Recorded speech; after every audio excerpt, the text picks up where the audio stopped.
வணக்கம். தமிழ்நாட்டுல பொங்கல் பண்டிகை வரப்போகுது. அது கூடவே ஒரு செம ஹாப்பி நியூஸும் வந்திருக்கு. நிறைய குடும்பங்களோட பேங்க் அக்கவுண்ட்டுக்கு ஒரு பெரிய தொகை வரப்போகுது. இத அரசாங்கம் ஒரு டபுள் ஜாக்பாட் அப்படின்னு சொல்றாங்க. அது என்ன டபுள் ஜாக்பாட்? யாருக்கெல்லாம் கிடைக்கும்? எவ்வளவு கிடைக்கும்? வாங்க இத பத்தி விரிவா பார்க்கலாம். ஆமாங்க.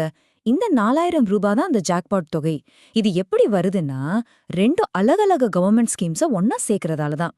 வரப்போற ஜனவரில இது நிறைய குடும்பங்களுக்கு ஒரு பெரிய நிதி உதவியா இருக்கும் இல்லையா? சரி, அப்போ இந்த டபுள் ஜாக்பாட் அப்படிங்கிறது எதெல்லாம் சேர்ந்தது? ரொம்ப சிம்பிள். ஒன்னு நமக்கு எல்லாருக்கும் தெரிஞ்ச பொங்கல் பரிசு பணம். இன்னொன்னு மகளிர் உரிமைத் தொகை. இந்த மாசத்துக்கான உரிமைத் தொகையை கொஞ்சம் சீக்கிரமா கொடுக்கறாங்க. சோ இது ரெண்டும் சேரும்போது தான் இந்த 4000 ரூபாய் கணக்கு வருது. ஓகே, முதல்ல நாம இந்த ஜாக்பாட்டோட முதல் பாட்டான பொங்கல் பரிசு பணத்தை பத்தி பாத்திரலாம். ரேஷன் கார்டு வச்சிருக்க எல்லாருக்குமே இது ரொம்ப முக்கியமான ஒரு அப்டேட். இன்னும் அஃபிஷியலா அனௌன்ஸ் பண்ணல.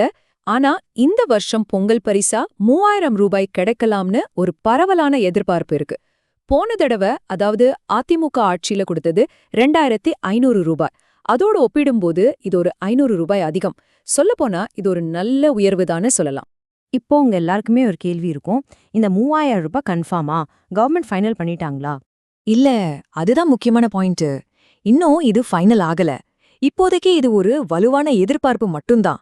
ஆனா கவலைப்படாதீங்க, இந்த வார இறுதிக்குள்ள அரசோட அதிகாரப்பூர்வ அறிவிப்பு வந்துடும்னு சொல்றாங்க. சோ வெயிட் பண்ணி பாப்போம்.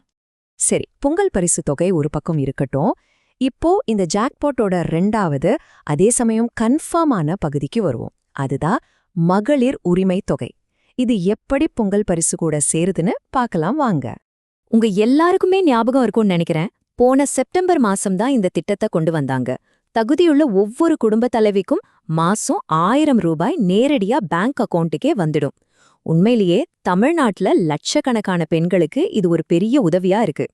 இந்த திட்டத்தோட வீச்சு எவ்வளவு பெருசுன்னு பாருங்களேன். கிட்டத்தட்ட 1.25 கோடிக்கும் மேல, அதாவது 1,30,00,000 பெண்கள் ஒவ்வொரு மாசமும் இந்த 1000 ரூபாயை வாங்கிட்டு இருக்காங்க. இது எவ்வளவு பெரிய விஷயம் பாருங்க. யூஸ்வலா பாத்தீங்கன்னா இந்த பணம் மாசம் 15ஆம் தேதி தான் அக்கவுண்ட்டுக்கு வரும். ஆனா இந்த தடவை பொங்கலை முன்னிட்டு மக்கள் நல்ல செலவு பண்ணணும், பண்டிகையை கொண்டாடணும்னு ஜான்வரி மாச பணத்தை மட்டும் கொஞ்சம் முன்னாடியே போட போறாங்க. அதாவது ஜான்வரி 9 இல்லனா 12ஆம் தேதியே உங்க அக்கவுண்ட்டுக்கு வந்துடும்.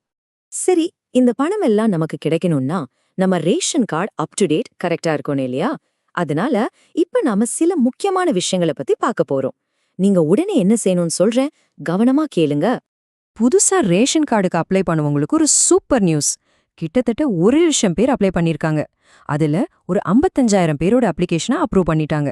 அவங்களுக்கெல்லாம் சீக்கிரமாவே புது கார்டு கைக்கு வந்துடும். ஓகே, புது கார்டு அப்ளை பண்ணவங்க சங்கதி அது. இப்போ ஆல்ரெடி கார்டு வச்சிருக்கவங்க, நீங்க கண்டிப்பா கவனிக்க வேண்டிய ஒரு விஷயம் இருக்கு. EKYC update. இது ரொம்ப ரொம்ப முக்கியம்.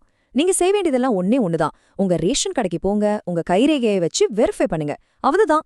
ஆனா ஒண்ணு, இதுக்கு கடைசி தேதி டிசம்பர் 31. அதுக்குள்ள முடிச்சுடு. ஏன் இதை இவ்ளோ அழுத்தமா சொல்றேன்னா, ஒருவேளை நீங்க இந்த இகேஒய்சிய முடிக்காம விட்டுட்டீங்கன்னா ஃபியூச்சர்ல ரேஷன் பொருள் வாங்குறதுல சிக்கல் வரலாம். அது மட்டும் இல்ல, இந்த மாதிரி கவர்மெண்ட் கொடுக்கற பண உதவியெல்லாம் கிடைக்காம போறதுக்கும் வாய்ப்பு இருக்கு. சோ யோசிக்காம உடனே போய் முடிச்சிடுங்க.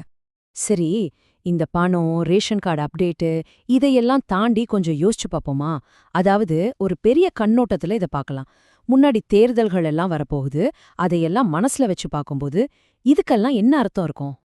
அப்போ நம்ம முன்னாடி இருக்கிற கேள்வி இதுதான். அரசாங்கத்தோட இந்த அறிவிப்புகள் எல்லாம் உண்மையிலேயே ஒரு பண்டிகை கால பரிசு மட்டும்தானா? இல்ல இது வரப்போற எலெக்ஷனை மனசுல வச்சு கரெக்டான நேரத்துல பிளான் பண்ண ஒரு அரசியல் மூவா? பொதுவா இந்த மாதிரி நலத்திட்டங்களுக்கும் அரசியலுக்கும் எப்பவுமே ஒரு கனெக்ஷன் இருக்கும். இத பத்தி நீங்க என்ன நினைக்கிறீங்க? இதோட இந்த பகுப்பாய்வை நாம முடிச்சுக்கலாம்.